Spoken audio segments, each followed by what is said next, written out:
So, I thought about scripting this out, but I've decided totally against that. I'm just going to tell you exactly what's on my mind, fresh out the movie. It's only been a few, like maybe an hour or two, maybe three.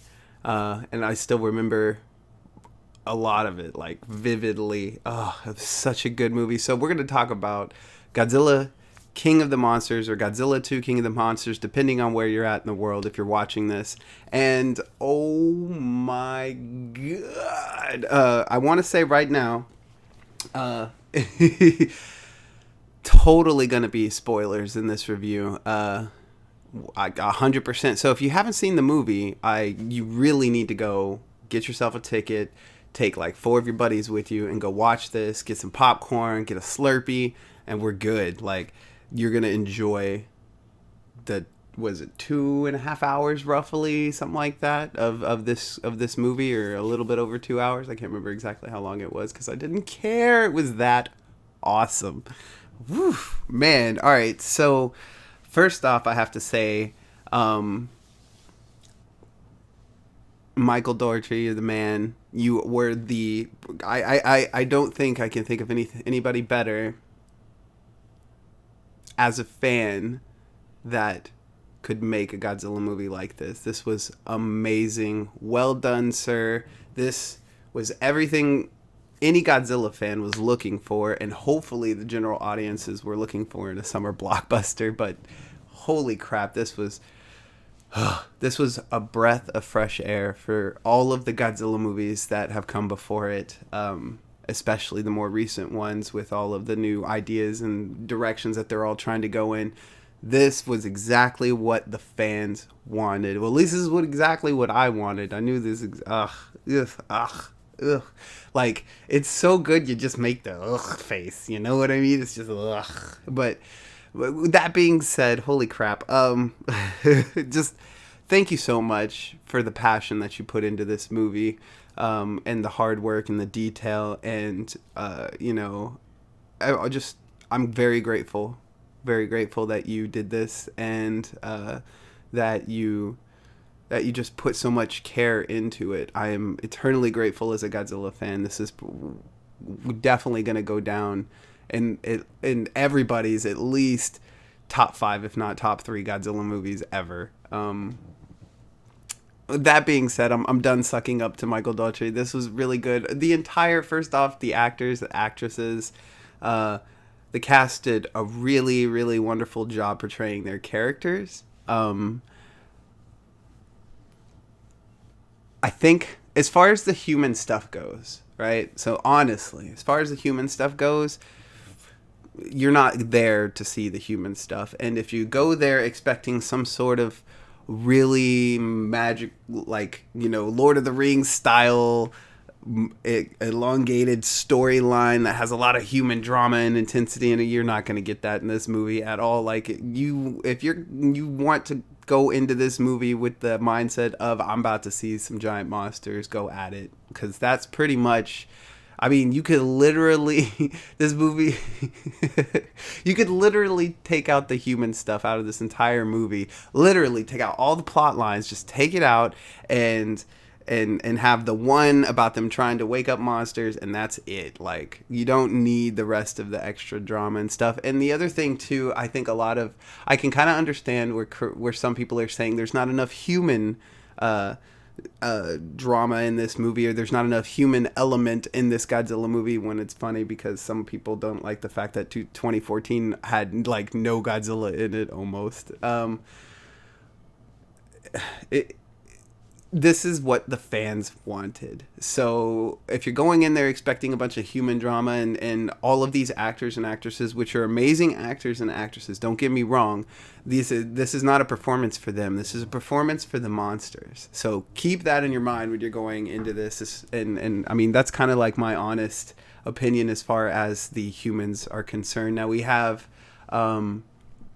it starts off with, if I'm remembering this correctly, it starts off with a flashback to San Francisco, and we don't see Godzilla fighting the Mutos or anything. We just see him, like, I think it was like after the battle, because I think he was like walking back out to the ocean. That's when this part takes place. Like at the end of 2014 when he just goes back into the ocean. I think that's when this particular scene's taking place, or at least this memory. And I mean, it was cool. I was like, okay, so introductory to the family that we're going to be following throughout this movie. And rest in peace, little Russell. Andrew, poor Andrew. Anyway, so then we cut to Millie Bobby Brown, if I'm not mistaken, chatting with her dad on PC, and then her mom, or no, her mom's in the room, and she's seeing all the stuff talking about the Titans and the monsters and the world recovering and all this kind of stuff, and she picks up this device, which turns out to be the Orca. Remember, spoilers, I'm spoiling this completely, so yeah, anyway, you've been warned. So anyway, we cut to the scene, and Millie's trying to cook breakfast. At the same time, she's distracted by her dad, who is clearly not in the picture at the moment because he's sending her pictures of wolves and stuff. And from what we learn, Mark Russell is he's an animal expert in behavioral, or an animal behavioral expert, whatever. He knows how animals work. And so that's what he's doing. He's like I think he said he was in Colorado filming wolves, or Arizona, somewhere, one of the two. Anyway, she burns the food, and I didn't catch a lot of the Easter eggs. There was like obvious the twins Easter eggs, which we'll talk about in a little bit. But I don't know if there was a lot of Easter eggs that I missed. I've only seen it once. I do plan on seeing it again. But this is the initial review. This is the initial thoughts. So anyway, there's a little bit of talk, and Millie says, Dad's been emailing me again, talking to me again, and Mom's like, what's up? What's going on? Is he all right or whatever? I sort of, I don't know. It was weird. It was like a weird, awkward situation, which gets explained later on in the movie. But you're sitting there going, what is going on here? Okay. And then it pans out to this beautiful scene in China where they're at Mothra's temple. And then it cuts to going into Mothra's temple, and we see the cool Mothra mural thing on the wall at the temple. And then we see the larva, and they're talking about the larva, and apparently something was going on, and they needed Millie Bobby Brown's character and Vera Farmiga's character had to go to the site where Mothra's egg was, and Mothra's egg hatches, and this is awesome on so many different levels, because we always get to see Mothra hatching out of her egg, and we see it this way, and the egg isn't a traditional, there's nothing. The only thing that's traditional about Mothra in this movie is the fact that she is Mothra. The name, the general appearance, the fact that she's a giant moth or butterfly, however you want to put it, that's it. Her egg isn't like the standard Mothra egg. It's like some weird jelly kind of thing where she comes out and kind of oozes. It's almost like watching a real life animal being born.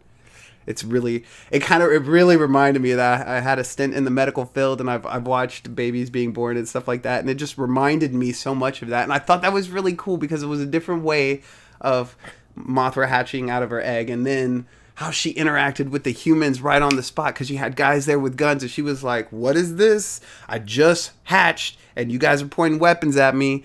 And then she goes all red. She's kind of glowing blue and has that bluish hue to her. And then the bioluminescence kicks in, and she turns red and gets all hyped up and mad. And when Mothra larva in this movie gets upset, she gets upset.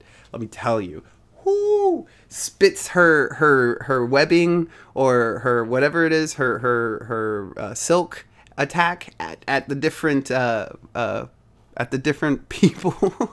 At the different guards. It was so awesome to watch. I was like, get him. It was it made me feel so good to see that. And then the whole ET moment where they calm her down using the orca's signals, and Madison Russell's doing that whole ET phone home moment where they're like, I know, and it's supposed to represent that picture in the chapel. I think it's the Sistine Chapel where God and man are touching, or angels and man are touching, or something like. It's supposed to represent something like that, because he was trying to go, the whole, bring a lot of mythology and religion into this. But But anyway, it was a really cool scene, and then enter the eco terrorist. Charles Dance's character comes in. I think it was Jonah Allen. I think his name was, or yeah, I know it was Jonah something, and he Tywin Lannister just walks up into this movie and is like, "Yo, I'm here for the Moth," and he's actually really kind of not there for the Moth. They kill all the scientists and kidnap Vera Farmiga and Millie Bobby Brown and the Orca. That's the important part. And that was all well executed. There wasn't a whole lot of dialogue there or anything. You weren't fed a whole lot of stuff. And Mothra escapes. That's right, because they go in there and they were actually going to. I think they were going to try to capture Mothra for whatever reason. They were going to try to capture her or whatever. And she ends up escaping into a nearby waterfall. And you get, it's really cool. You get to see her like poking her head out the waterfall and stuff too. And he took some of the ideas from 2014 where they were showing the stuff on TV when Godzilla was fighting the Muto in Hawaii, and they kind of applied that to a few scenes here, which I wish they wouldn't have. But this was one of those scenes where they're watching through a monitor and you see Mothra's head, and it's cool. But that just that whole sequence, the whole Mothra scene was really, really awesome. And then we cut to the scene where they're in the they're hanging out, they're chilling with the government folks, and it's really interesting how they explain Monarch really approaches them with the idea of coexistence, whereas the government or the military or whoever you want, I think it's the government, are sitting there going, we're either going to kill it or we're going to kill it. Like, we're either going to capture it or kill it, and you can't capture it. So they really like leaning on the side of just killing all the monsters so they're not a problem to the human race, right? Very human of us to think. God. Anyway, so Monarch's like trying to present to them their case of we need to restore balance, and specifically Godzilla is the one that's going to be the one to maintain that balance for the entire Earth and in the ecosystem and nature as a whole. So Godzilla is the key to coexistence. And then something happens, and they all leave, and they find out that Emma Russell and Madison had been kidnapped, and they decide to go get Kyle Chandler, because it's not so much that they've been kidnapped, but it's that the Orc has been taken too. And they increase security around Mothra, where Mothra was, because she had cocooned herself inside the waterfall. And so they got Mark Russell, and they were saying they took him to Castle Bravo, and that's the underwater base where we see in the trailer where Godzilla's doing the intimidation display. That whole scene, some of the shots, some of the dialogue was okay, but the whole scene, the point that they were trying to get across in that scene was, we need to tell Godzilla we're on his side, we're not a threat. Because for whatever reason, Godzilla is looking at us like, who are you? What are you doing here? Where'd you come from? And he like gets really close to the Castle Bravo base, and then they tell Kyle Chandler's like, he put down the blast door so he doesn't attack us. He knows we're not a threat, and they took the guns off of him and stuff like that, and then he kind of like stopped doing his intimidation display, and Kyle Chandler's like right up on the window, and then he comes by. It was honestly, even though it's in the trailer, it was a jump scare if you hadn't seen any of the trailers, and my roommate like jumped out of the chair when that happened. They freaked him out because they weren't expecting it, and it was loud too. Like the sound in this movie, oh god, the sound design. I don't want to go too far into that. So anyway, so that whole scene was brilliantly executed in my opinion. I'll go into more of my specific thoughts and critiques towards the end of this. So anyway, so make sure you stay tuned for that. So anyway, we're done with the Castle Bravo scene. We cut to Antarctica, and Jonah, and this was really interesting too because I liked how Michael Daughtry I'm sorry I'm butchering your name. I'm just really excited. I want to get this out before my brain forgets everything that I saw. I love how he portrayed the human monster aspect of this movie, because there's not just the kaiju in this movie that are the monsters. The humans are the monsters, and there's a lot of dialogue spit back and forth talking about this. And especially with the eco-terrorists, this is really cool too, because there's some sort of kind of moral dilemma going on with the antagonists of the movie, but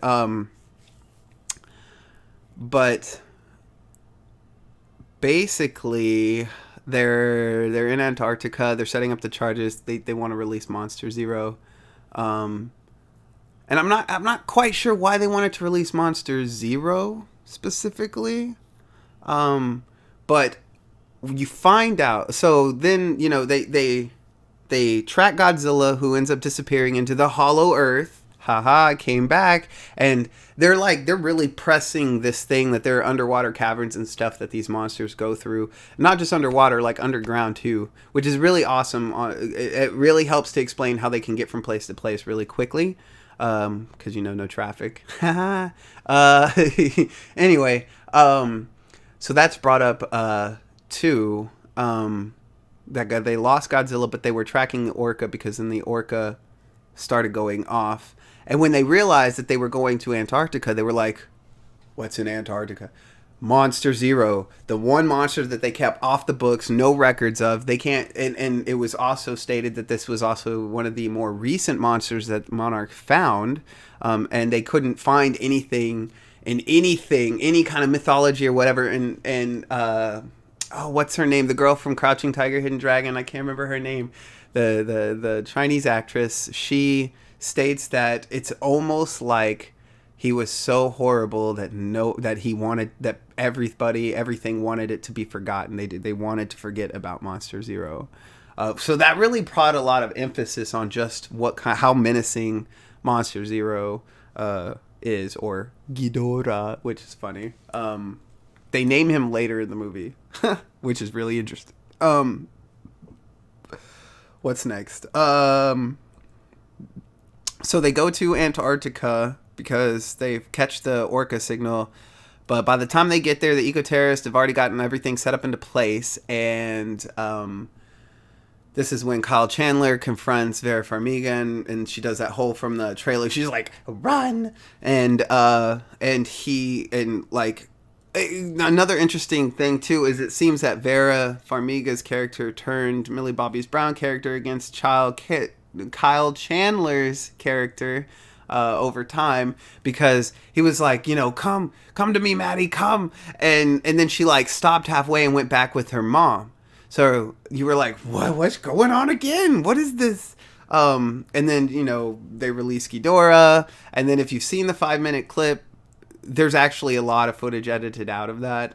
But it's basically that clip. He comes out of the scene. Oh my God. And it's the detail that they gave to the personality of these monsters. When Ghidorah comes up, it is gorgeous. He is doing this snake thing. You can really tell when they said that they looked into how animals moved and behaved in the wild and recorded a lot of snakes and stuff like that. I distinctly remember there being a scene where Ghidorah is literally doing the snake thing with his tongue and smelling to smell around the area where they were. They were down at the ground smelling with their tongue bodies or something. I think some of the bodies that died or whatever. And then, then they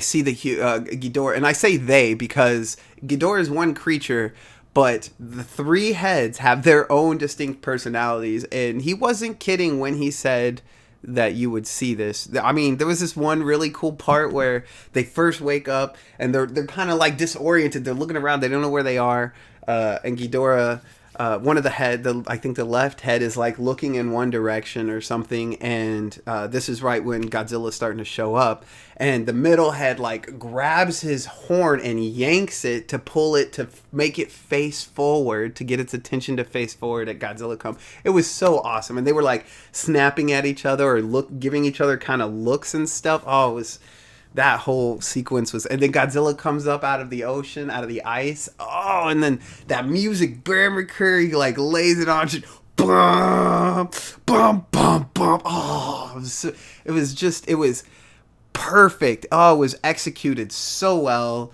You see Millie Bobby Brown starting to like have second thoughts and fighting. She grabs the orca and uses the call to get Ghidorah to come to the what is it, Osprey that's flying away, which has the eco terrorists in it, because the other Osprey, which her dad is in, and the rest of the G team and Serizawa and everybody, they're all in this helicopter, and Ghidorah's messing with it. All three heads are poking at it and messing around with it. It's almost like they want to get to the humans inside. And then Godzilla shows up, and they do their. Oh no! Just before. No. Okay, so then Godzilla shows up, and they start going at it, and the humans are like stuck in the plane, getting tossed around, and that whole fight sequence was awesome in the snow, the blizzard, and then you see. And then you see Ghidorah starting to whip his ass. Like, he gets his ass beat. He gets beat up by Ghidorah. And at this one point, Ghidorah brings him to the ground, and it knocks the plane over. And in the ice, because the monsters are fighting, it's causing chasms to form within the ice. Big splits in the ground. And the Osprey that everybody's in gets like stuck in a chasm where it's slowly starting to fall, and it's going to fall down into this icy death below. And so everybody's trying to get out. And I think as soon as everybody gets out, what's her name? Oh, what is her name? The one from the first movie, the girl that's with Serizawa. Oh, I can't remember her name. She calls him Senpai. Oh, what is her name? She was in anyway, you know who it is. The scientist. Anyway, Ghidorah gets her, eats her, comes down, and just grabs her, and gone. And he doesn't just get her, he gets the ground she's standing on too. When it pans back up and you see Ghidorah, he's holding the chunk of ice that she was standing on in his mouth too, as he's swallowing her. Oh, it was like, what? I didn't expect that. I wasn't expecting to see the monsters are biting and eating and stuff like that, but or biting each other and stuff like that, but I just didn't expect to see Ghidorah eat a human being. Never seen this before, and it was awesome. God, that was such a fucking awesome scene. Oh, sorry for the swearing. So anyway, then the military shows up and starts pelting Ghidorah with missiles while Godzilla is like struggling to get to his feet. And then and then it does this really cool scene, right? Harkening back to 2014. In the same fight, there's this part where Godzilla slams his tail down and it starts glowing the eerie blue, and it starts going up his back. And it's that scene where you see him and he like blows out his fire, and Ghidorah's head split off and then shoot back. Well, it's at that moment when they blast him, he falls over, and he's still his beam is still blasting away, and it destroys what's left of the facility. And then the army comes in, and they're helping out Godzilla. This is probably a little bit out of sync, but gosh, man, this is. It was just, I'm still remembering, is glorious. You have to see this movie. So, yeah, this, oh my God.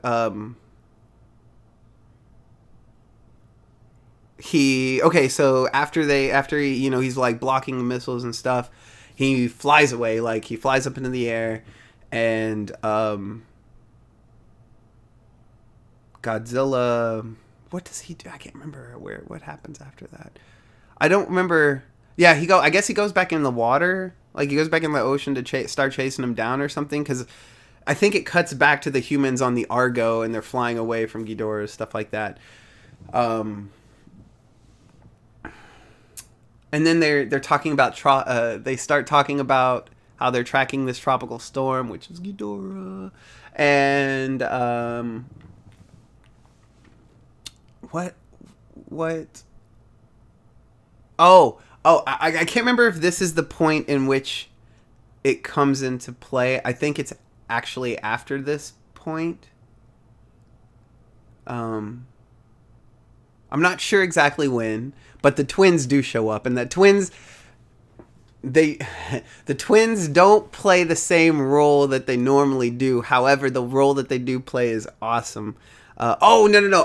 I'll remember when the twins show. Okay. So, um, it's not yet the twins show up, but well, the twins actually show up.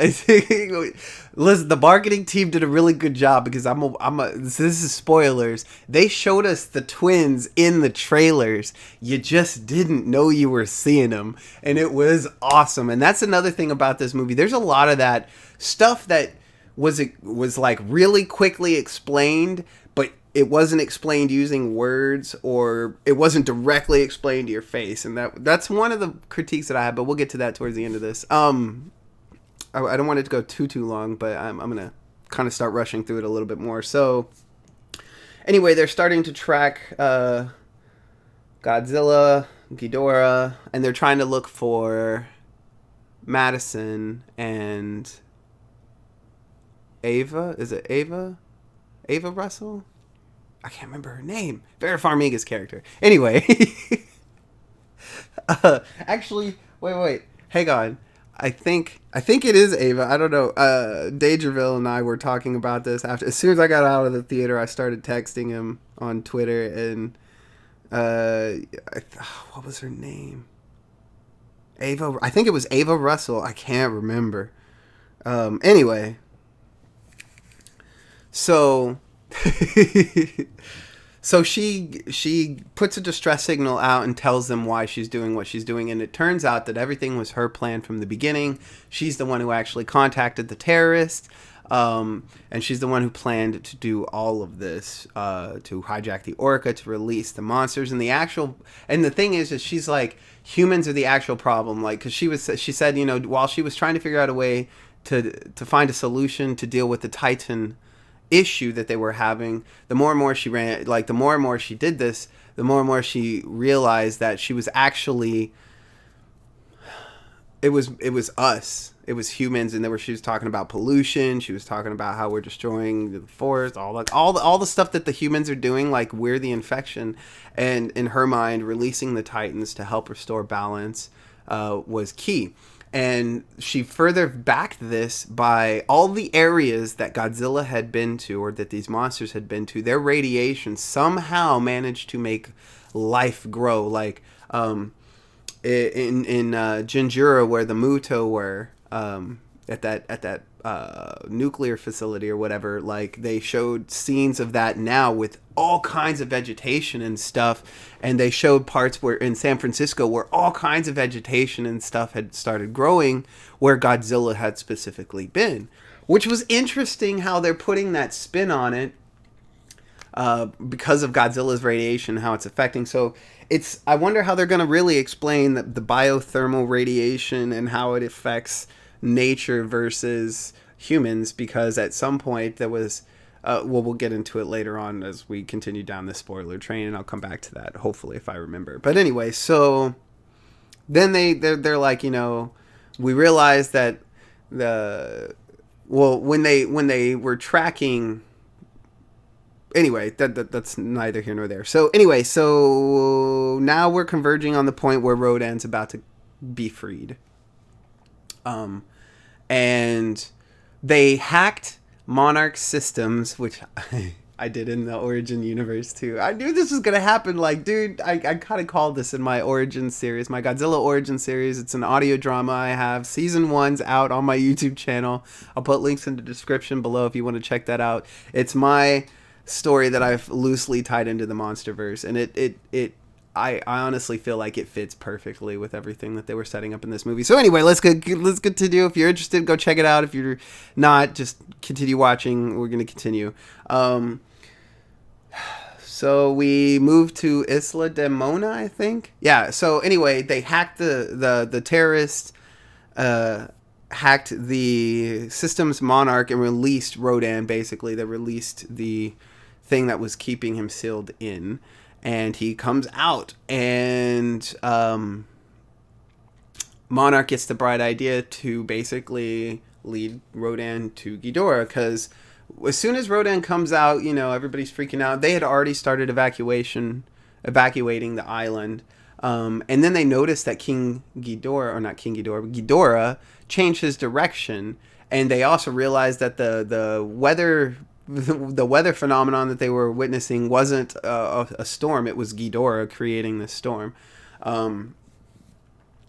So their plan is to get Rodan away from the Isle and into Ghidorah's path. And they do that, and we see through all the trailers. I mean, okay, so on the design of Rodan, excellent. They held very, very true to the original Rodan design. His roar is very different, in my opinion. He kind of he retains the aspect of the original Rodan roar, where it was being like loud and overdrawn like a bird sound kind of would be, or a flying monster would be. He has that, but it doesn't sound anything like it whatsoever. They do bring back Godzilla's roar from like the Showa and the Heisei. I'm not sure which one they use, but they bring it back, and they intertwine it with the 2014 roar a little bit, but it's a lot more pronounced as Godzilla's traditional roar. So when you hear him roar in this movie, you're gonna be like, that's the Godzilla I know. You're gonna feel it. You'd be like, that's my Godzilla. And Ghidorah's roar, while we're on the topic of roars, and Mothra's too. Oh my god, Mothra's is the best. Mothra's is the most beautiful sounding version of Mothra I've ever heard in my entire freaking life. Mothra, hands down, steals the show. Every single shot she's in this movie. Ugh. God, Mothra is so well done. The design, everything about it's well done. And then we got Ghidorah. His roar sounds like a very updated version. You can almost not tell that there's any hints of the original Ghidorah roar in it whatsoever, and even less from the Heisei version of Ghidorah. The Showa one is there. The trills are there, but it's oh my god, my phone's going off now. Why? I thought I'd turn this stuff off. Who hit me? Oh my gosh, hang on. It's Bludova hitting me up. Dude, stop. All right, I'm gonna turn the ringtone down. My bad, guys. Sorry, everybody's hit. We're all just now seeing it over here in the States. So anyway, so everybody's like, let's talk. So anyway, the Rodan's design is awesome. I love the magma flowing off, or the magma skin and the fire flowing off him. It's all brilliant, and it stays with him throughout the whole rest of the movie. It's not just like it fades off later on. No, he's a fire demon throughout this entire movie, and the battle with the planes and everything, the whole shot where he's chomping down, like they pretty much, the trailers kind of spoiled almost that whole entire scene where they're fighting. But once it gets to Ghidorah, and Rodan runs in, and then the Argo runs into Ghidorah, and then Ghidorah and Rodan collide, and that aerial battle is phenomenal. Rodan is tearing Ghidorah up, and then they show this scene, which is the most brilliant scene. I thought it was going to go down a little differently when I first saw it. I was like, no! And then it didn't happen. And I knew that Rodan was going to be in later parts of the film, but when this happened, so when Ghidorah and Rodan, they're fighting, and there's just one part where the Argo jet like has to veer down or whatever, and when it veers down, you see Rodan and Ghidorah, they've collided, and Ghidorah's heads have Rodan's wings all spread out, so he's like Rodan's like spread out, and the middle head just blasts him like right point blank into the water. Rodan falls, and that was epic. I thought, honestly, for a minute there, Ghidorah was gonna rip Rodan's wings off. I thought, and if that would have happened, I would have been like, oh my god. But even still, the way that whole scene, because the way they panned the camera up, it was just, that whole scene was just gorgeously put together. Every shot with the monsters in it is gorgeous. Anyway. So he beats the shit out of Rodan, and Rodan falls into the water, and the Argo jet was so they were trying to get an Osprey that had civilians and people that they were evacuating. There was an Osprey that was trying to make it to the Argo jet. It had taken damage, and it was going to land. The Argo jet's an awesome, like, this is the next Super X weapon right here, because it had a Star Wars style spot underneath where it could launch fighter or Osprey planes, like 2 or 3 or 4 of them. It had its own hangar inside of this jet. It was crazy. It was awesome. And so they do this thing to open up the bay doors because they're jammed, because they were in the tussle with Ghidorah and the lightning and stuff like that, just weather conditions, malfunctioning technology. And it opens up, and they manage to get the Osprey in with the rest of G Team, Barnes and all that. And G Team is fucking awesome. I just wish their characters were a little bit more developed. I think there is a big potential to tell, like, a side story for just G Team. G Team is awesome. Anyway, mad props to Osei Jackson and everybody on the G Team staff. That was fucking awesome. You guys rock. And then so they get on the plane, and Ghidorah's coming up, and this is the scene in the trailers where we see Ghidorah coming up, and it looks like it's raining, and you see the people looking at him, and then Godzilla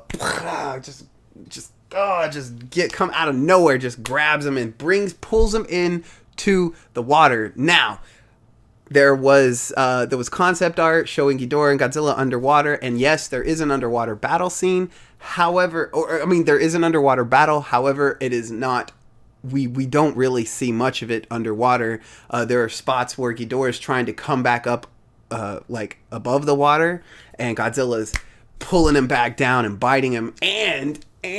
And this is the part I called it. I told everybody on social media I'm about to knock my mic over. I've called it. I called it. But it's on YouTube. Scroll back. I called it. Ghidorah. It's in one of my comments too. On one of my videos, Ghidorah lost a head. I knew that was going to happen. Ghidorah was going to lose a head, because it wouldn't be Ghidorah if he didn't lose a head after the Heisei accident. All right. I'm just saying. Ghidorah lost his head. Godzilla pulled it off. That was so awesome. That was satisfying to watch Godzilla just tear into King Ghidorah after getting his ass handed to him a few times. But then we have the human intervention, and in this time, we messed up. But this is what and I'll come back to this later when I hit the heavier critiques. But so anyway, the oxygen destroyer gets launched. The U.S. military is like, we developed this weapon to destroy the kaiju. It's called the oxygen destroyer. It'll obliterate all life everywhere. It's already on its way. Get the fuck out. And they were like, what? And it hits, and their monitors on Argo show that Godzilla is like no more. They can't get a heartbeat on him or anything like that, so they think he's dead. And Ghidorah flies up out of the water like nothing happened. And this is the even better part. After he's flying up in the air with the missing head, it grows back, and that was the coolest, grossest thing I have ever seen. His tongue came out first. That snake fork tongue came out first, and the rest of the head was like, you can see the muscles starting to come up and the bones and stuff restructuring. Like the Hydra, if you've ever seen a Hydra in any movie, in the Hercules movies or anything like that, like this was very reminiscent of a Hydra, and it was also very reminiscent of how reptiles regenerate their limbs. Except he regenerated his motherfucking head, and it was, let's be clear, it was his left head that the same one that he was trying to get to pay attention. This is kind of funny. Whoever played the left head had that Ed and Eddie syndrome going on. It was fun. Anyway, so the left head severed, grows back. Amazing sequence. If you haven't seen, oh my god, that was so cool to watch. And then Ghidorah does the thing where he flies onto Rodan's volcano, and he does and that's when he regrows his head. I'm sorry, he flies back onto the volcano, and then he regrows his head back, and that's that whole scene where you're seeing with the cross in it, and he's like, Ghidorah thing, and it was so cool.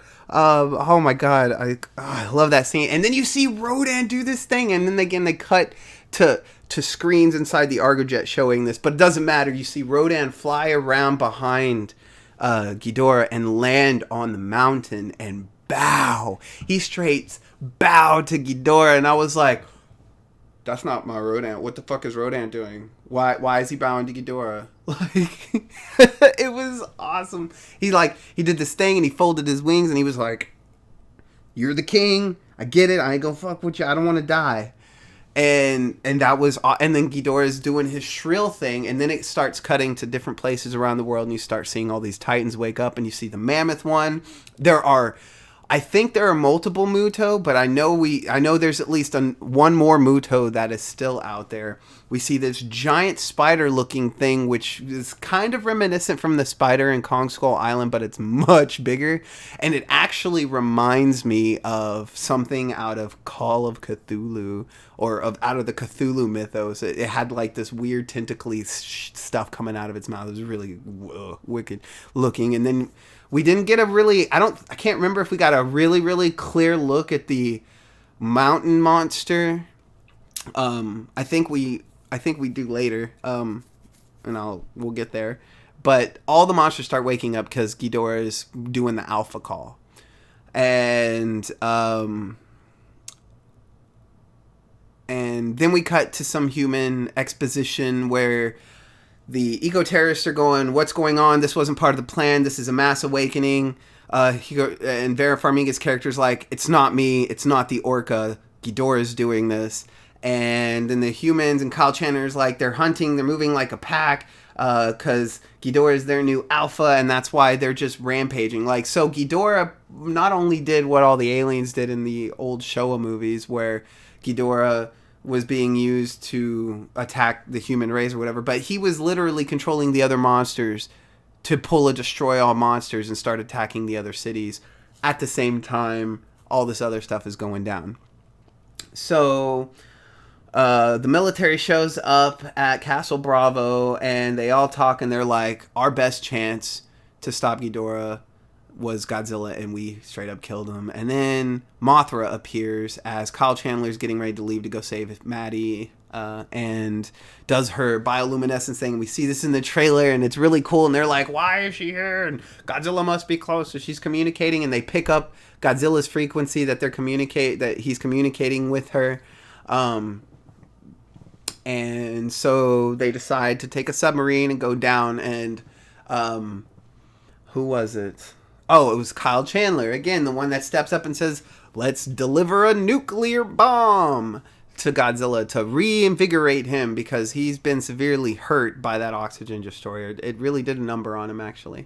So they're going and exploring the depths of the ocean to find Godzilla, and they come across his lair, which with their drones. Meanwhile, Millie Bobby Brown is having expose with her mother, calling her a monster for doing this. With this, what Andrew wanted. Rest in peace, little Russell.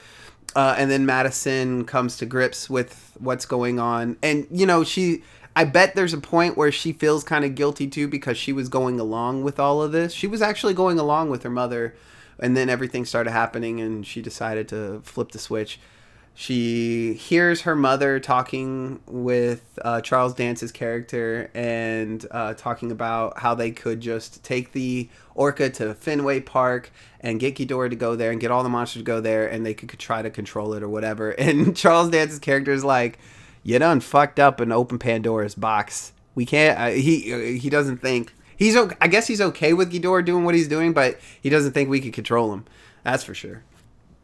And Millie Bobby Brown hears this, so she steals the orca and makes her way to Fenway, which oddly enough is where everybody's being evacuated anyway because Ghidorah has started heading north in that direction, I think.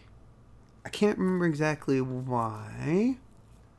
But yeah, so he starts heading in that direction, and meanwhile, Monarch's searching for Godzilla. They find his lair, and this... I wish there was just more.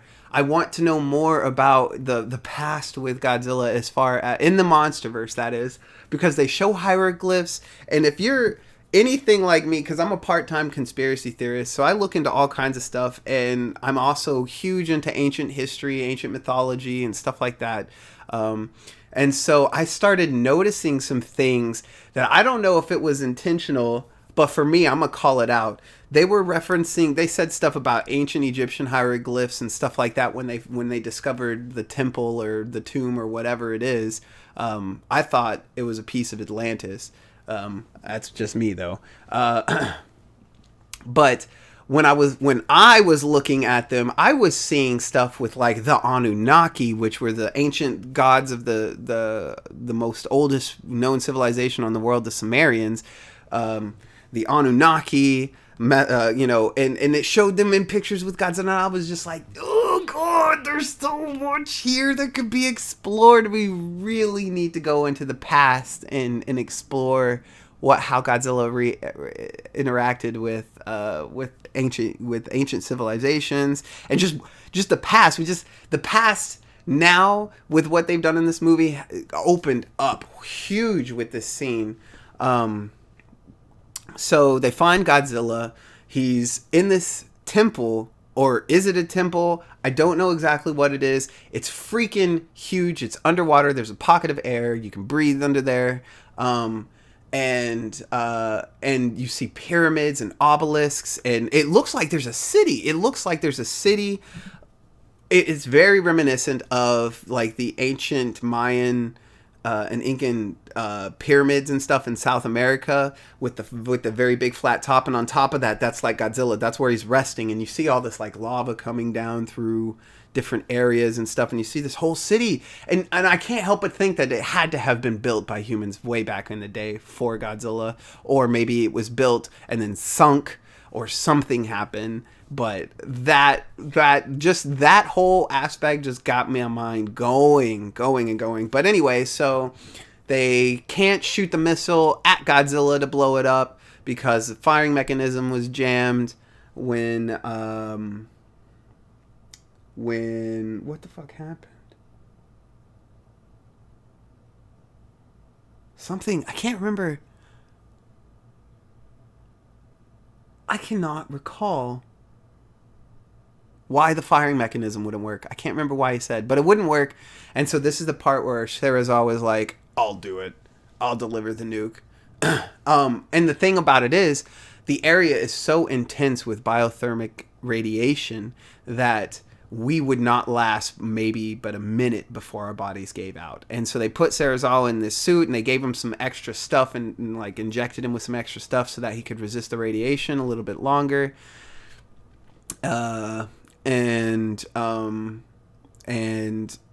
There's this really touching scene where he's struggling to get up to Godzilla, and it shows Godzilla, and Godzilla's like passed out, and he opens up his eyes, and he's looking at Serizawa, and Serizawa touches him, and this is really this emotional scene where if I was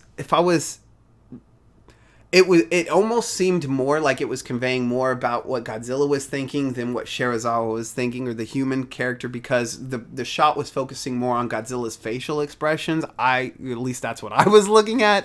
And he had this thing like, what's going on? He was like looking at the human. He's like, oh, a human. No big deal. And then he sees this thing behind him, this small little silver thing. And he's like, what's that? And then the human comes up and touching him. He's like looking at the human, but he's too weak to do anything. So he's looking at Serizawa, and he looks at the missile, and he looks back at him, and there's this like really touching moment where Godzilla's going, "What's going on? I don't feel like you're threatening me, but what's going on?" And then he realizes what's going on, and he sees that Serizawa is going to sacrifice himself, and then the bomb goes off in this really kick-ass explosion that destroys the temple, which is kind of bullshit. I really wanted to explore that. Anyway, and then we cut to Millie Bobby Brown still in the Orca, getting to Fenway, hooking everything up, and using the Orca, which starts to call Ghidorah and all of the other monsters.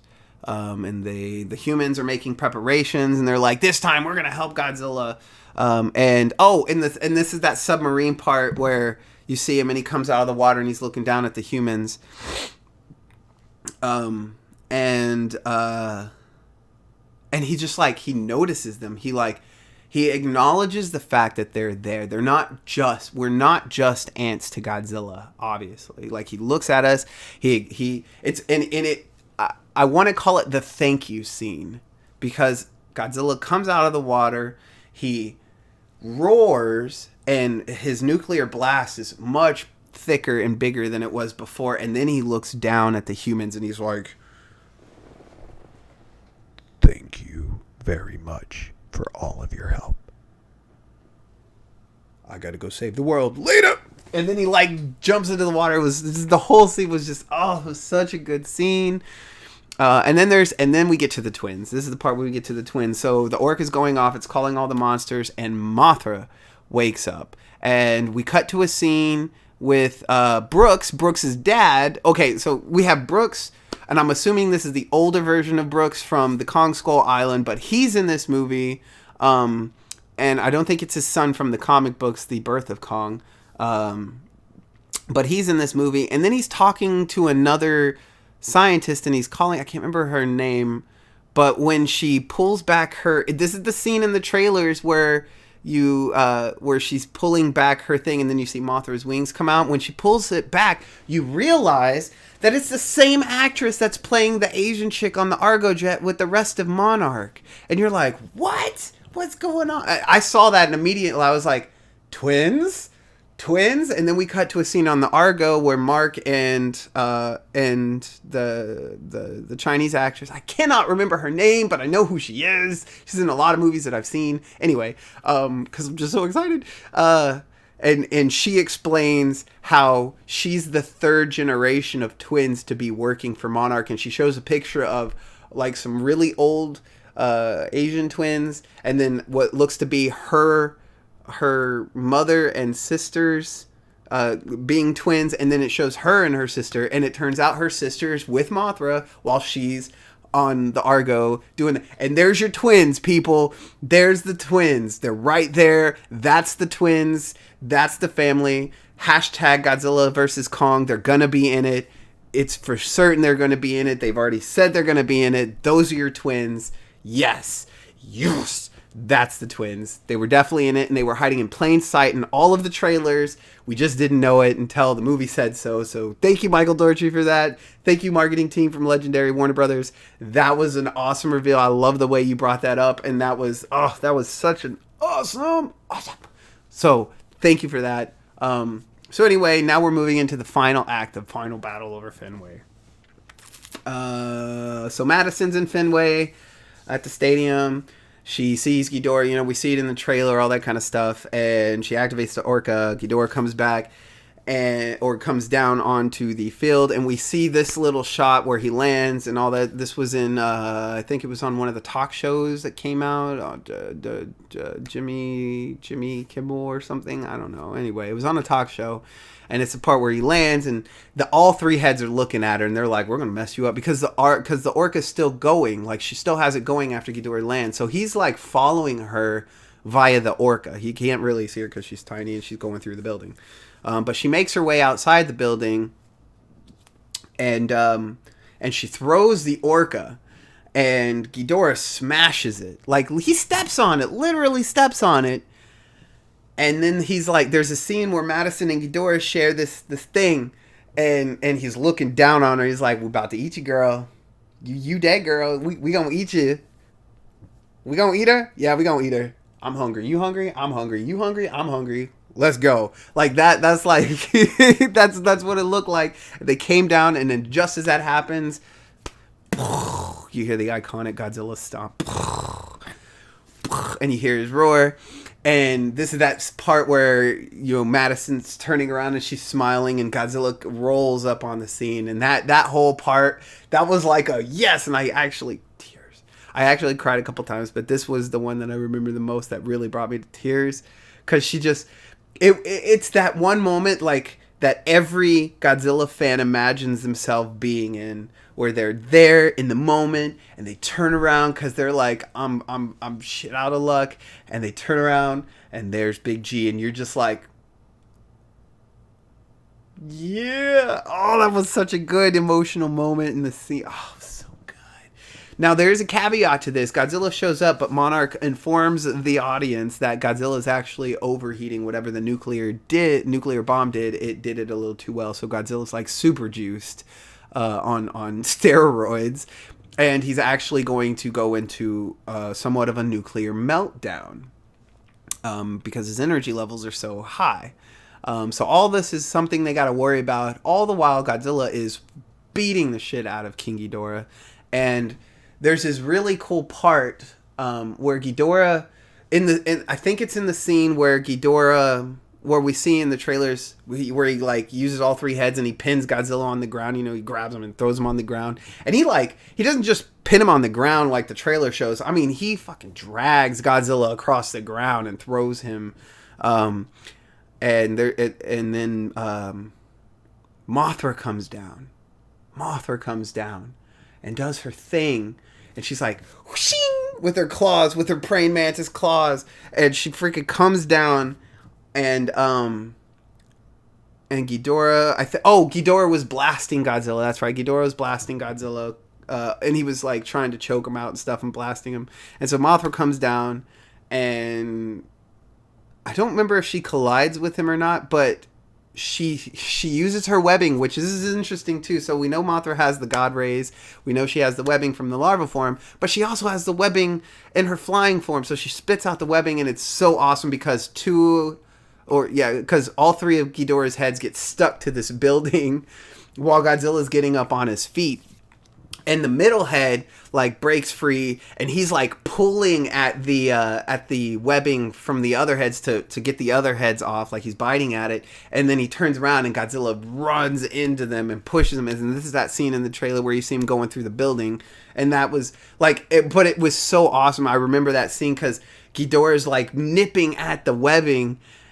And then he turns around and you see this look of horror in the middle head of Ghidorah's body. And he's just like, Bleh! Godzilla's just like, bam, straight into that. Oh, it was so good. And there's a bunch of scenes where they cut back and forth. And Godzilla's using, normal mechanics, like using his tail to hit Ghidorah and stuff like that. And it was just back and forth, back and forth.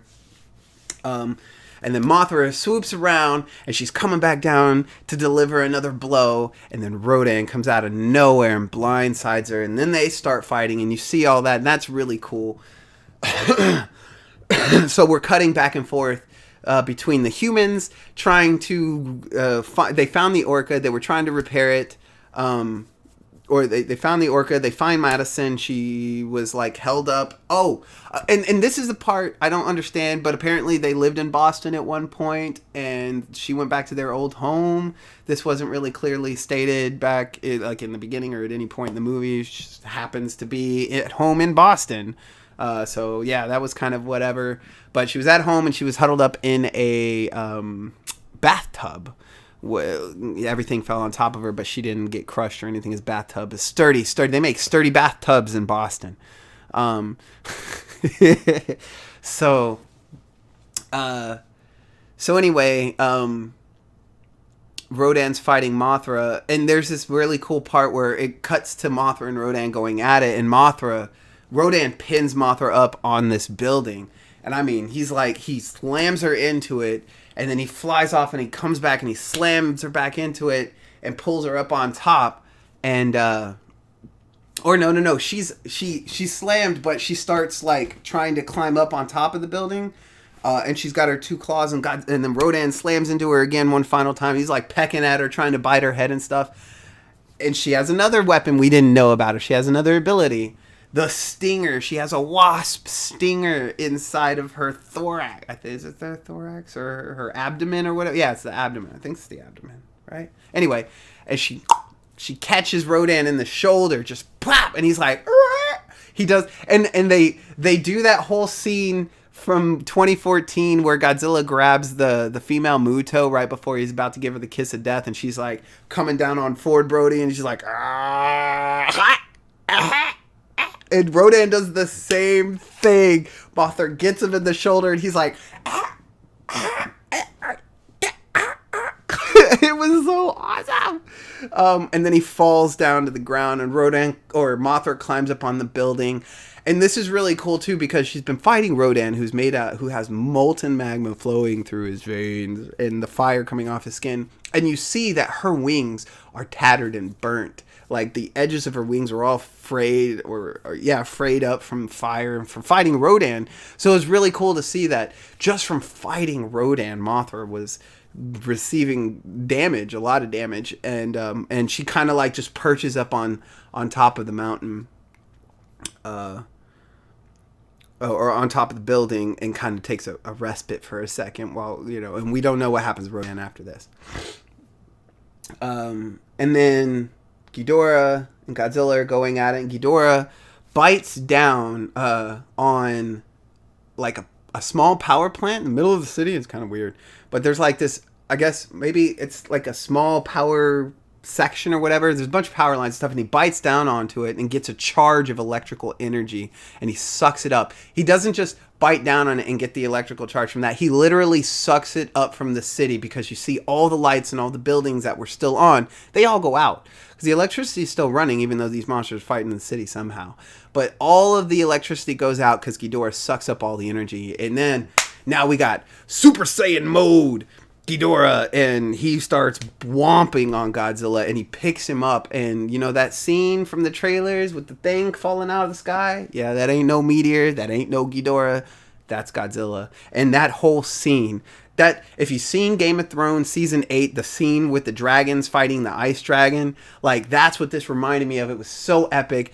Ghidorah's like choking Godzilla out with his neck. He's got his legs holding Godzilla up, and his tail's wrapped around. I mean, he's got Godzilla wrapped up and is choking him out to the point where you see Godzilla's claw. He's like scratching at him, and then all of a sudden you see his claw just go limp because he's being choked out.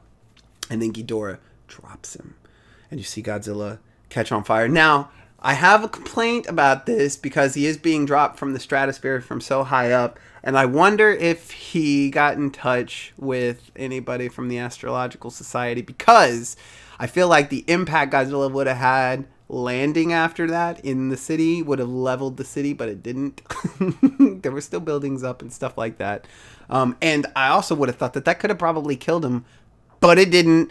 And I guess we'll chalk this up to Godzilla being overcharged and his entire regenerative system being really like good at the moment, so he was able to sustain the damage and kind of wait it off. But this was a devastating blow to Godzilla. It really put him on his back, and Ghidorah was getting ready to take full advantage of this. And then Mothra shows up to save the day. Fucking Mothra, right? Mothra's awesome. And in the meantime, the humans are trying to get the Orca working so they can get Ghidorah's attention away from Godzilla, because Godzilla's having a hard time here. And yeah, so then we, there's the back and forth of that. The people get on the Osprey, but I think it's Ava Russell. If I'm wrong, please in the comment section tell me her name. I cannot remember. Vera Farmiga's character stays behind and lures Ghidorah away and gets blown up in the... She doesn't... Actually, we don't see exactly how she dies, but her car gets tossed. You're assuming, like, all of her bones are broken or whatever, and she rolls over, and Ghidorah's coming down on top of her, and she's like, "Long live the king." And then Godzilla... And then Godzilla shows up. Yeah, that's right. So, okay, so hang on. So this kind of I'm putting this out of order. Mothra comes in to save Godzilla, who is still, like, hurting really bad from this fall. And she jumps in front of Ghidorah while he's about to blast Godzilla. Or maybe he's just like, fuck it, I'm going to blast you. And he blasts Mothra, who literally gets destroyed by this and burnt up alive and stuff. But her essence flows onto Godzilla. Then we cut to the humans with the Orca distracting Ghidorah. And then right as Emma Russell, that's what it was. Emma Russell, this whole hour. Emma Russell, that's what it was. Emma. I kept saying Ava, it was Emma. Emma Russell. There we go. So Emma Russell does her Long Live the King, and Ghidorah is about to come down on top of her, and Godzilla gets up. And it cuts to that scene where you see the buildings melting and everything starting melting, and Godzilla's on fire. And I think they call this Fire Godzilla, not Burning Godzilla. For everybody who's out there, it's Fire Godzilla. And there is a distinct difference, which I may or may not break down in another video. So, anyway, and so you got a couple things you got to take into consideration here. One, Godzilla was already on a nuclear overload, approaching meltdown in a few minutes, and even though he was getting his butt handed to him, his energy was still spiking off the charts. Monarch was watching this the whole time, and then Mothra gave him her essence, her life essence, or whatever it is that Mothra gave him, and he turned into Fire Godzilla. And this was the best part of the whole fight. He's roaring, the buildings are melting, Ghidorah's freaking out. They're like, what is this? Like, Godzilla went Super Saiyan God on Ghidorah, turned red, and was like, time to mess you up. And instead of blowing fire, because this is what reminded me of. It reminded me of when Rodan landed on Godzilla back in Godzilla vs. Mechagodzilla 2 in 1993, I think is when it came out. And Rodan lands on Godzilla and transfers his energy. And then Godzilla gets up and he's blasting red fire at Mechagodzilla and it destroys him, right? Same concept here, except instead of Rodan, it was Mothra. That's why you got to think about it. And instead of blowing red fire, what do we get? Godzilla's nuclear pulse, and it's awesome. I love how they designed it because they had the silhouette of Mothra inside of the energy pulse as it expanded, showing that Mothra gave him the extra oomph he needed. And when the pulse goes off, it goes off. I think it goes off twice, and this is why I'm assuming Emma Russell had to die, because Ghidorah was like right on top of her when Godzilla shows up and starts doing his nuclear pulse. So Godzilla's over here, Ghidorah looks up, and then pulse. And she had to have been obliterated by that. Had to have died from Godzilla's nuclear pulses. But that whole scene was epic, and you see Ghidorah, every time he gets blasted with the pulses of energy, you see his skin catch fire and start to burn. and he gets knocked back, and it's just intense. And Godzilla, like, full-on nuclear, just boom! And nobody can watch and stuff. And then we cut to the dust settling. And it's going through the city of the rubble and stuff. And you see Ghidorah's head, and its eyes are open, and it starts moving its head. And you're like, what's going on? And it's coming up off the ground. And then you see Godzilla's silhouette behind it. And you see Ghidorah's head. Now here's the head of Ghidorah, right? And here's the neck, and Godzilla's got the neck in his mouth, like he's like swallowing, like like the T-Rex did the goat in Jurassic Park. Same thing. Like the T-Rex ate the goat, Godzilla was eating Ghidorah's head. Oh, he was And then towards the end, when he couldn't get the rest of the head, like the big part of the head where the mouth and stuff was, boom, the atomic breath comes out and just melts the rest of Ghidorah away into ash. And it was, such an awesome scene. Such an awesome scene. And then, even better, they top it. They one-up it. Not only did Godzilla have Ghidorah's mouth where he was eating Ghidorah to show his dominance as he's the king, but then all of the other Titans show up in the spectacular Lion King moment in Godzilla. You see the Mudos, you see the spider guy, you see the mammoth guy, you see the mountain guy, but you still don't really get a good look at him because the scene, the way he pans is like Godzilla's like looking around, and he pans behind him, and as it pans, and then you see some of the other monsters and stuff, and then Rodan flies around and lands in front of Godzilla, and he's looking at him. Godzilla's giving him the stank eye, like, You fought against Mothra, man. That was Ghidorah. Why were you serving Ghidorah? I'm the key. He was looking at him, and Rodan was like, I know. My bad. He had you could see the hole in his, I think it was in his left shoulder. You could see the hole in his left shoulder. It was so awesome. He was like, I know, my bad. You're the king. And he bows. And the way Rodan bows, it looks so elegant because of the way he's designed and stuff. And then you see all the other monsters bow. Even the Muto bows down. I was like, what? This is so awesome. It's like the Lion King, like Simba. Except And then as the final shot, it pans out with all these monsters hanging around Godzilla, and Godzilla's doing this. He's like, bro. He's got his arms out to the side. He's roaring up at the sky. His tail's kind of up, and he's up on this this mound of rubble that puts him above all the other monsters. And he's raw, and all the other monsters are just bowing. And then it cuts to the credits, and you're like, but wait, there's more, because then there's an end credit scene, and this is the part that really gets me, because I'm like, where are they going with this? I honestly don't know. I have an idea, and maybe I'll make this into a future speculation video if you guys want. So let me know in the comments down below if you want me to make some speculation videos, or even go into more detail about some of the stuff that happened in the movie, explain some of it, just in case you have some questions. Let me know in the comments down below. And if you really enjoyed this video, I know we're coming up to the end, make sure to leave a like on the video. It really helps out the channel to grow. Hit that subscribe button and the bell notifications, because I got a lot of cool stuff going on the channel, and you should know about it. With that being said, we get to the end credit scene. Charles Dance's character's coming up. You hear this guy talking about, you know, nothing is alive here. We can't fish anymore because of the oxygen destroyer, obviously. But so the people of the island of Isla de Mona, because that's where we are struggling to figure out how to survive now in a post-oxygen destroyer world. Which was a really cool sequence too. The green explosion was really nice. And they go into this room, and as the camera pans out over Charles Dance, who's looking up at this thing, I think I saw an egg. I don't remember, but you see Ghidorah's head.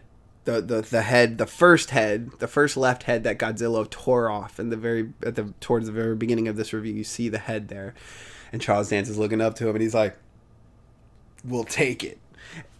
And then WB and I was that whole movie, hands down, gonna be in my top 5 Godzilla movies ever. And it was everything we wanted it to be. I'm so grateful that they made this movie and that they put so much love and care into this. I don't know what else to say. Now, yes, there were a lot of things as far as a movie is concerned. Like, now you take away being a Godzilla fan and you talk about being a movie fan, there were a lot of things wrong with this movie. One, the script was kind of bad. Not gonna lie, it was kind of bad. Could have been toned up a little bit. I think it wasn't so much that the script was bad, but that they had way too many characters. There was too many characters, too many human characters going on. They focused the story on the monsters perfectly. Like, those characters were all perfectly, all the shots were executed well done. But all the stuff in between, finding out about the fairies, finding out about Shirazawa and what little bit of his past he had with Mark Russell and Emma Russell and Madison Russell, the G Team, Barnes and I think it was Mendez or Rico or something. I don't know. There was a bunch of them, but the problem is they didn't get enough. None of them got enough screen time, and there wasn't enough development on any of their characters. And that was like that's one of the biggest problems I see, and I can kind of understand where some people are saying, you know, not enough humans. But this was not meant to be that kind of movie. This was a monster romp Godzilla movie. So anyway, I don't want to keep going on for too long. It's already over an hour long, and I'm not editing any of this. This is all raw in my thoughts, fresh out the movie. So hope if you stayed this long, thank you so much for watching.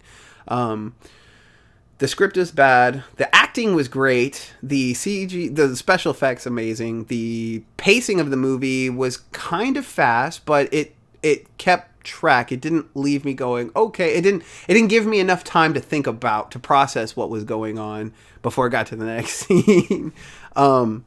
And then we had, let's see, what else? The music score was great. I've come to like the chants now. I know on my channel I was talking about the chants, but after hearing the whole soundtrack and in context, chants are fine. I'm okay with the soundtrack. Good job, Barry McCreary. That was an excellent job. Add it to some of the best stuff you've ever done. What else? Outside of a couple of things that I feel like they could have done, but that they didn't do, which, you know, it is what it is. The honest to goodness feeling that I felt when I left this movie, outside of wanting to see it again, was it felt a little empty. And I was trying to ask myself, and I was talking to Dangerville about this and a couple other people on Twitter about this before I made this video.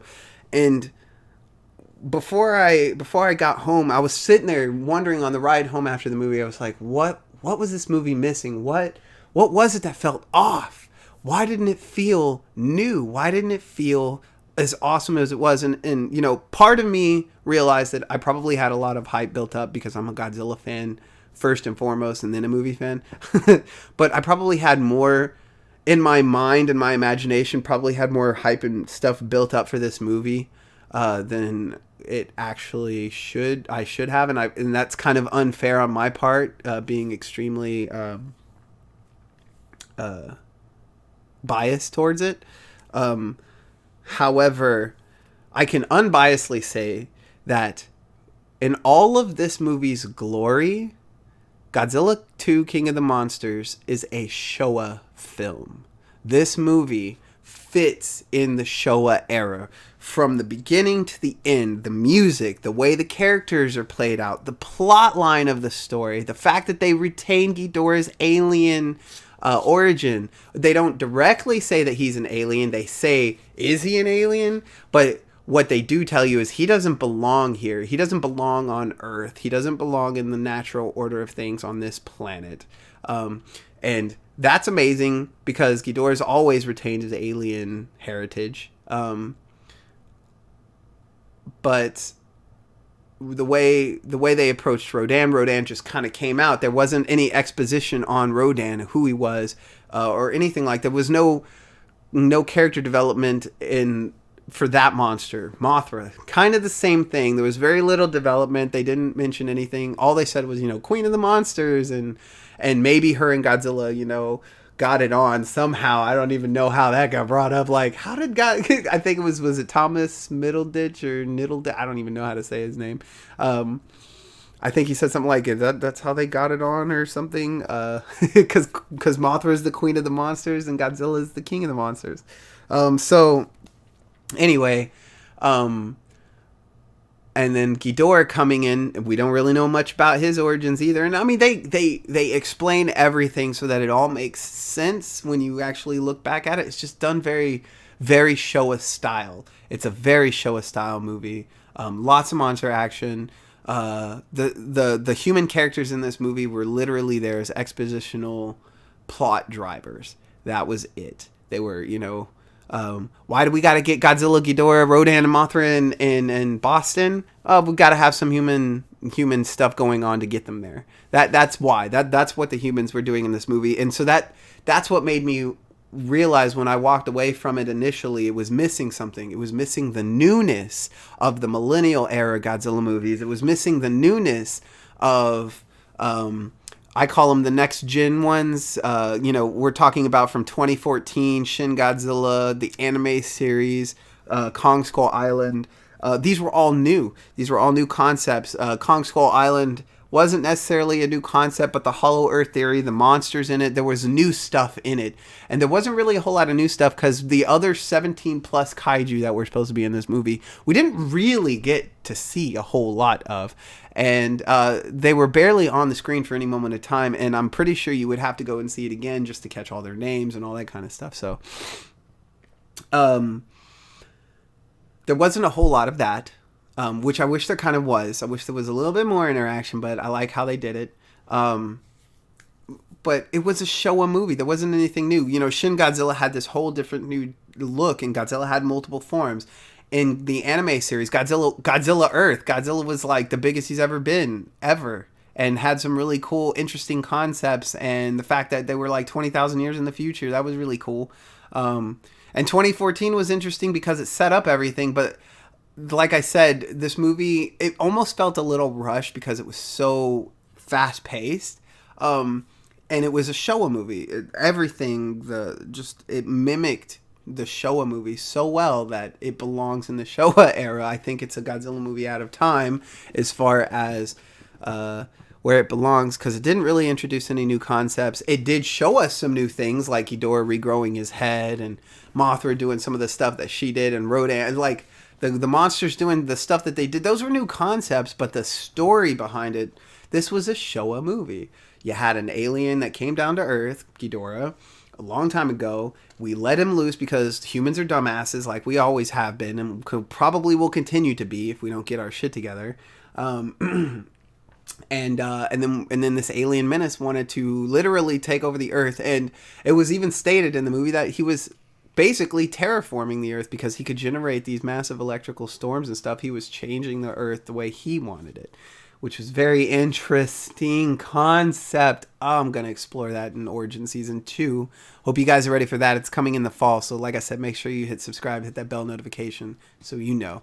But outside of that, really, honestly, this movie was fantastic. It was a great Godzilla movie. The action was great. The acting was great. The actors and actresses really put a lot of heart and passion and intensity into their characters, even though the script didn't do them very good, didn't do them justice. I mean, outside of that, I mean, the humor was okay. I didn't find it particularly funny, but kids will like it. Millie Bobby Brown in the trailers and stuff, I could nitpick for days. All right, Millie Bobby Brown wasn't in the movie enough as much as she was portrayed to be in the trailers. As a matter of fact, Emma Russell, Vera Farmiga's character, was kind of like the central main character who did something wrong and then had to redeem herself later, which she did, and she stole the show. Vera Farmiga really stole the show. Kyle Chandler did an excellent job. He was very serious. I loved his character portrayal in this monster movie versus him in Kong, the Peter Jackson movie. Charles Dance, Tywin Lannister, excellent, but he didn't really do much. He was just kind of in the background. Crouching Tiger, Hidden Dragon actress. I don't know her name. Please put it in the comment section below to remind me. She did a really good job playing the one, and when you find out that she's one of the twins that they're referencing, like, it makes sense that how she's like very knowledgeable about the ancient past and stuff, and that she studies that kind of stuff, and that her sister's on board with her. So she did very well. And I hope the actress makes a return or a reprisal in Godzilla vs. Kong. I know the twins are going to be in there, but I hope she's specifically in the movie because she did a really good job. She brought her acting style in, and it was really good, and I really enjoyed it. Who else? The G team. So if I haven't really mentioned a whole lot of other people's names or characters, it's because they didn't play enough of a significant role for me to remember them. The G team was cool. All of the characters were cool, but they didn't have, like, there was barely any personality to show through except for when they were fighting. You like, come on, we gotta get out of here. Hang on, kid. We gotta shooting Rodan in the face. Like, that was cool, but this was a monster stomp, and that's what it's supposed to be. So it's not supposed to be. I don't think it's gonna win any Academy Awards or anything unless it's like best visual effects of the year. Because I mean, Infinity War was good. Endgame was really good, and as far as overall movie, they both have their problems. But I have to give it to Godzilla, King of the Monsters. It outdid Endgame in the special effects department and the epicness and the scale. It completely had a massive Godzilla-sized dump on Endgame. But that's my personal opinion as far as that's concerned. I'm not saying Endgame's bad. It's really good. I liked it. I enjoyed it. It was a fitting into the Marvel Cinematic Universe as far as I'm concerned. I'm not probably going to watch anymore, but anyway. But yeah, that's my initial thoughts, my review, my reactions, whatever you want to call this. I just wanted to talk about this movie with all of you because this is such an amazing movie. It was well worth the wait, the 5-year wait. And I can't wait to see what happens in Godzilla vs. Kong. I'm really interested, especially after seeing that end credits scene with Charles Dance and the head of Ghidorah. I really want to know what the hell they're planning on with that. And if it's just an Easter egg for like something later on in the future of the MonsterVerse, if they continue it. But yeah, you need to go see this movie. If you're a Godzilla fan, you're going to fucking love it. You're going to cry. You're going to laugh. You're going to get the references. All of it. It's just so good. It's so good. And if you're a moviegoer fan, if you don't know anything about Godzilla, you still need to go see this movie because it's worth the money. You will be entertained. You will love this movie. You'll love the stupid little campy jokes that they have. You'll love the action sequences. The movie will, for the most part, make sense, even though it'll be really fast paced and you'll feel like you're being dragged along by your hand by a giant kaiju monster that's faster than you. But you will enjoy this movie, and if you take your kids to go see it, they will want every single Godzilla toy out there made, because this was so epic. It's just so epic. It was just so epic. The whole movie was epic. I loved it. It's going to go down in history as one of the best Godzilla movies ever. Mark my words. It's definitely gonna do it, because it's the pinnacle point of where we are with our modern day special effects and current cinema, and adding that to Godzilla. So I'm really looking forward. I kind of want to see what Toho is going to do next with the Godzilla franchise. I want to see what Legendary is going to do next, if they can keep the MonsterVerse going. And I want to see who else out there is a Godzilla fan who thinks they can make a good Godzilla movie. I don't want you to compete. Listen, I don't want any of these movies to compete. I'm not trying to compare them and compete with each other and who's the better director and all that kind of stuff. They're each good in their own right. Each director brings something new to the table.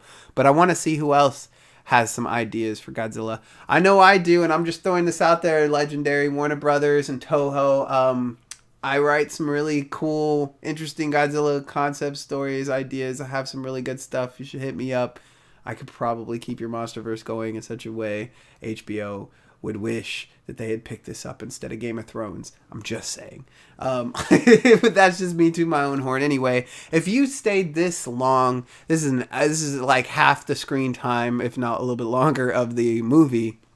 If you stayed this long, thank you so much for watching. Again, hit that subscribe button and the bell notification, and so you can stay up to date with everything that we're doing here. And I want to know your thoughts about the movie. Have you seen it yet? If you have, I'm assuming you have, if you stayed this long, because I told you at the beginning, this is full of spoilers and you've been warned. So I want to know your thoughts. What did you think about the movie? What was your favorite scene? What do you think they could have made better? What do you like? If you could have had other monsters in the movie, what do you think who would they have been? What do you think the other monsters, the other 17 monsters, why, what do you think they could have done in the movie to make it more epic and even bigger scale? Like, I want to know your thoughts. Tell me. I want to talk about this, because I'm like the only Godzilla fan I know. And I know I have the other content creators stuff, but I want to talk to you guys. I want to talk to everybody about this. I want to tell everybody to go see the movie. I want to see the MonsterVerse continue. I want to see this keep going. It was so epic. Go see the movie. This is it. I'm done. I'm ranting at this point. I love you all so much. Thank you for watching this video. This is Adam from Scrye Productions. Have a great night, day, time. Go see the movie. It's in cinemas. Go. I love you. Bye.